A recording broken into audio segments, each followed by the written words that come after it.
Hello everybody and welcome to Best of Both Worlds. Today we have Joan Knight with us from Alabama, so stay tuned.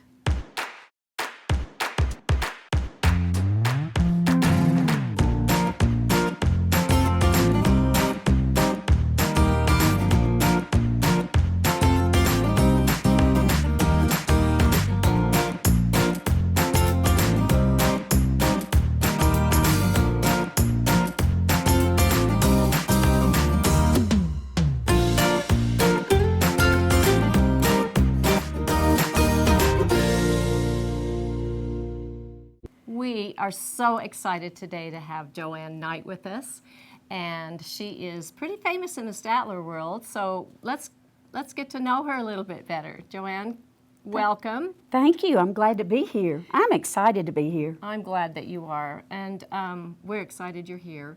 Will you tell us a little bit about yourself, like where are you from and your family? I live in Alabama. We moved to Alabama about 15 years ago.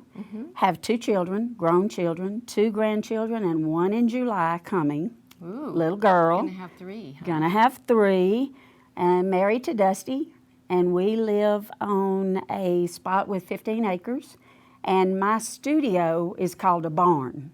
Oh, okay. Instead of calling it a studio, I call it a You barn. call it the barn. So that's where I get to go and play Statler. Well, we all have to have some place we can go and play. Oh, yeah. Yeah. Absolutely. Yep. And you sound like you've been from the South. So you moved to Alabama from where? Louisiana. Okay. Born in Louisiana. Always lived in Louisiana, but we moved to Alabama. We love to hear your accent. And then when we moved to Alabama, I got my Statler Okay. in 2006. I didn't start with the freehanding machine. I went straight for the Statler. Okay, so you've had that 10 years. I have. And I know you're teaching. I am Tell us a little teaching. bit about that. When I got my Statler, I had it about 6 months, and they called and said, would you like to be a beta tester for this new software coming out called Creative Studio? And I thought, ooh, that sounds interesting because I like puzzles. And so I became a beta tester. And shortly after that, I began teaching, and now I travel all over the country, and I teach Statler, and I've been to Canada, and I get to see some amazing places. Awesome. Yeah. Awesome. Well, you have a wonderful reputation, and we're Thank you. excited because you're going to show us some really cool techniques on this little quilt. The name of this is Barn Chicks. Barn Chicks. Goes with your studio. Yeah, it goes with that. And I pieced this quilt, especially Okay. for this segment. Oh, And I'm not the piecing queen. that's okay. So we're going to see We're how... not judging the piecing. No. We just want to see the quilting. We're going to see how Creative Studio is going to take care of that for us. Okay. And how it's going to handle somebody that's not the piecing queen. Okay. So we're going to do excited. the border today? We are going to put wedge channel piano key borders in this bottom border. Oh, that really sounds exciting. I On haven't a done that. diagonal. Awesome. They are going to be on a All diagonal. right. Well, let's get started. Okay, Joan, tell us what kind of a border design we're going to put in here and how we do it. Okay, this is one of my favorite ones to do if the piecing is not exactly correct. And So this could be a favorite all the time. this could be a favorite all the time. It eats up a lot of the fullness, and Okay. it places really well, and it is a diagonal piano key border. Okay. And we're going to put it in using fill, Okay. because if your borders are not straight, then you won't fill in Creative Studio to compensate for those crooked borders. Great. Okay, Great, so yeah. because this is a diagonal border, both sides go in 2 different directions. So because it goes in 2 different directions, we have to have a wedge center right Okay. here. Now this quilt has 3 blocks. And because it has 3 blocks, it's going to be really easy to know where the center wedge needs to go in this border right here. Yeah, visually Okay. that would be very important. It's very important because it needs to stay on track. And we have to quilt that part first. Okay. Before we ever do the sides, we've got to put the center in first. So you ready? I am. Let's play. I'm going to move my machine head right here in this little point on this star. Okay. Because that tells me where this center is. And now I am going to go to the computer, and I'm going to use repeat patterns because I have my pattern selected. we have our crosshair placed right in that position on the star where we showed you, and I am going to select my pattern, which is the same wedge pattern, and I am going to repeat patterns. The first thing that I want to do is change this to center reference because my crosshair is in the center of this border. I only need one. So when you only need one pattern one time, you're going to deal with individual pattern details. Now, because this is the bottom of the quilt, I need to have my rotation as 180 degrees. And I am going to click OK. And when I click OK, Creative Studio is going to place that pattern on the screen exactly in the center where those crosshairs are. But it's in the wrong position. And that's okay, because now I am going to select it and I'm going to hold down my Alt key and my down arrow, and I am simply going to nudge that pattern until it fits right where I want it to be. Just like that. If I hold my Control key and I do nudge with my down arrow, then my anchors are going to go away, and now that pattern is in the center of that border. I'm going to close Repeat Patterns because that will then make my right side icons active. My pattern is still selected. I need to get rid of all of this outside pattern, so I'm going to say Fill Inside. And Creative Studio is going to do what it does best and fill that pattern. Now I can hit Escape. My pattern is positioned exactly like I need it to be positioned, and I'm ready to quilt out this wedge. So I am going to mode over to my quilt icon from my keypad. I'm going to hit my Select button. Creative Studio is going to move to the start of that pattern. And the fill part of the pattern is going to be on the outside. Slow it down when it gets just to the inside border. Speed it back up by using my keypad.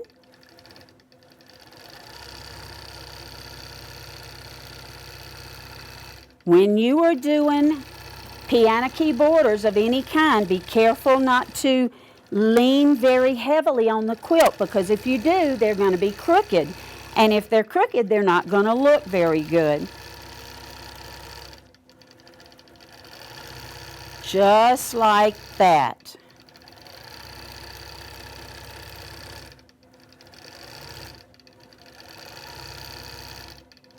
Almost done.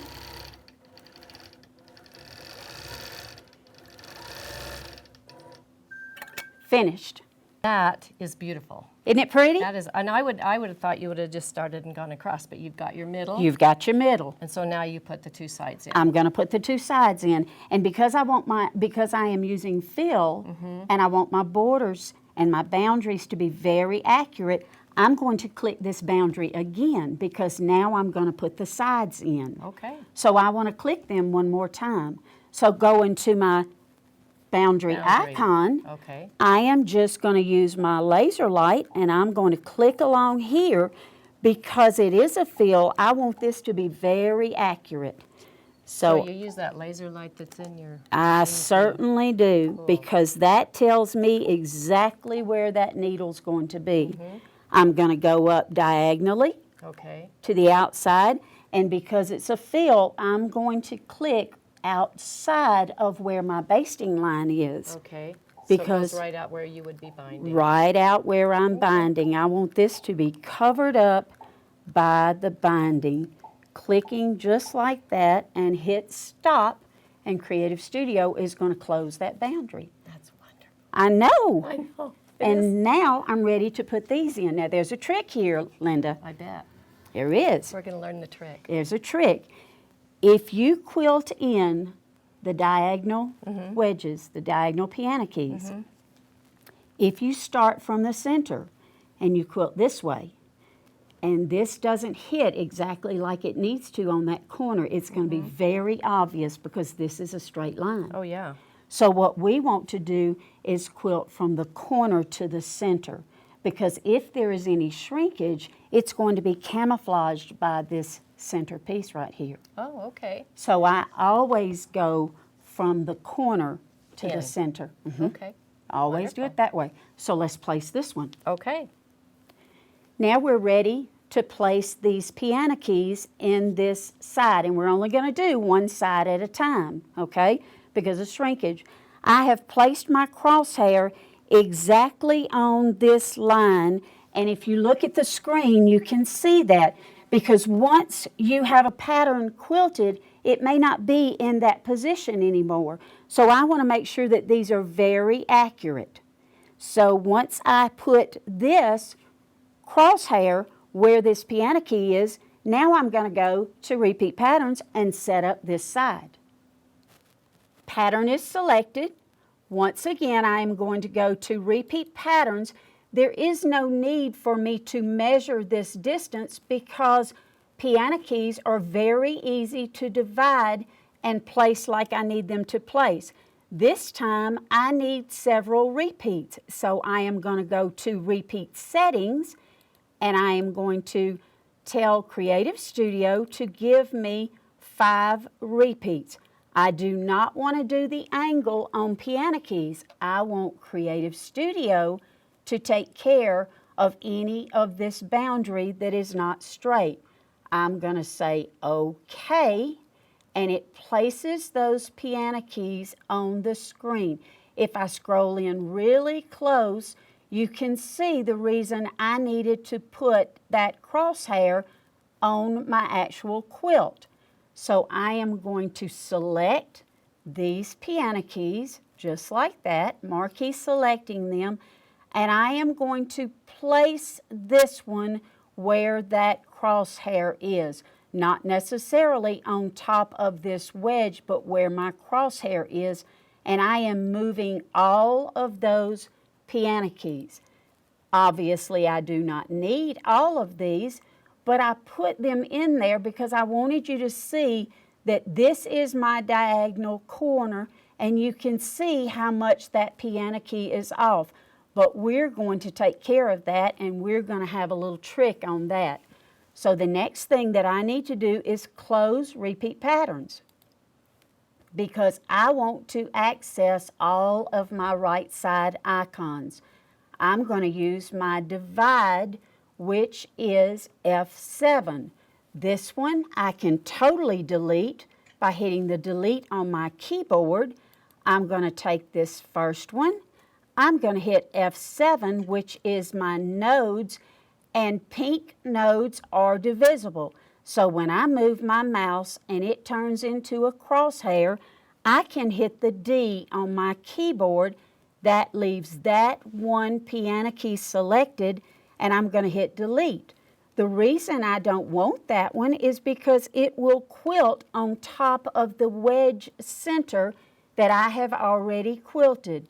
They are sewing in the right direction from center to corner, but what I want them to do is sew from corner to center, because if there is shrinkage, and if I did have a perfect corner, this last piano key needs to be exactly in that corner. They are still individual patterns. I'm going to select all of them, and I'm going to say fill inside, because I want them to be inside of this boundary. Creative Studio is going to think about it for just a minute, and now that's done. They are now one pattern, because that is the characteristic of fill, to turn all of those patterns into one. I'm going to go right here to reverse start and end, and I'm going to left click one time, and now I am starting at this corner and going to the center, which is exactly what I want it to do. Let's quilt that out. I'm going to go to my quilt icon. I'm going to push my button to select, Statler's going to move right here. I'm going to pull up my bobbin thread, pull it out of the way, hit my start button.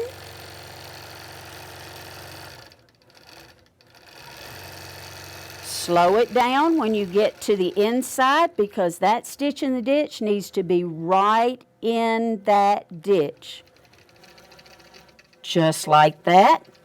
Speed it back up again, and I can do all of that from this keypad, from the head of the machine. Back this way. Slow it down when I get to this inside. Right in that ditch. Stitch in the ditch has to be in the ditch. Speed it back up.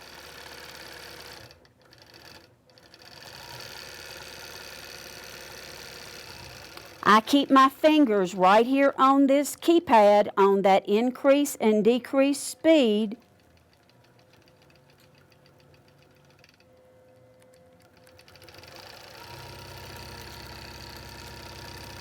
So pretty, so straight. You don't want to lean on piano keys. You want to let Creative Studio and Statler just do what they do best.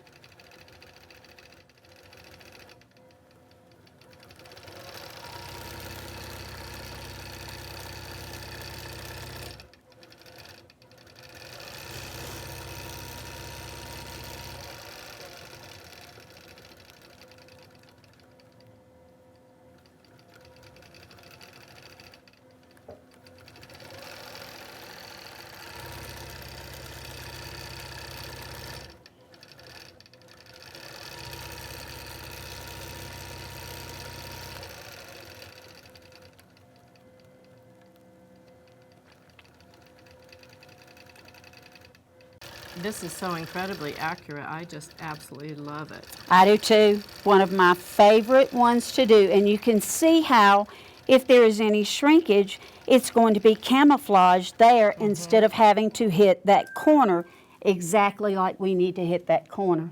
But it doesn't, I mean, it looks perfect. Well, and if you're using red thread on black fabric, You better be. you better be pretty close.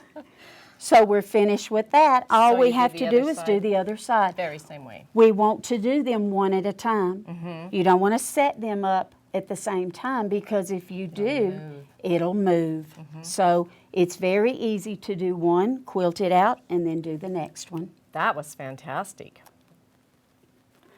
Okay, Linda, we have our piano key in, both on the diagonal, and they look really good on the quilt. But we have this little area right here that we have to do something with. So what we're going to do is put a completely different pattern in this area because that's going to camouflage the fact that that is not a perfect 45-degree angle. So I'm going to use this little pattern right here by Tammy Oberlin, Pearl Sash, and I'm going to use point-to-point pattern. And I am doing all of that from the head of the machine. And my clicking points are going to be the inside border to the outside border, and it's going to drop that pattern right in there. That's awesome because that way the quilt isn't going to be perfect. We know that. Exactly, and it's Rarely. also going to look like I went to a little bit of extra effort to put a completely different pattern in there when all I was doing was self-preservation. That's right. That's awesome. I am going to place this point-to-point pattern right here in this corner. And there's an old saying that point-to-point is your friend, and in this case it certainly is. So I'm going to mode over to my little target, my little bullseye, from the keypad on my machine, hit select. I have my pattern selected, one click on the inside corner, one click on the outside corner, press stop, shift and exit, and I have that pattern placed perfectly in that corner, and it's ready to quilt out. I can still adjust this pattern any way that I choose to adjust it, but because I used point to point and because I clicked exactly where my pattern was and where I wanted it to be, I don't need a boundary. I know where it's going to stop, I know where it's going to end, and it's going to make a really sweet little pattern right there in that corner. All done. That turned out so wonderful. I just, it's so accurate, and you made it look so easy. It can be with Creative Studio. Thank you so much for showing us this border. Let's take a look at it so they can see exactly how wonderful that looks on the entire quilt. Will you come back next time and show us the rest of the quilt? I would love to. I'd love to come anytime. Thank you so much for having me. Thank you. It was fun. All right. See you next time.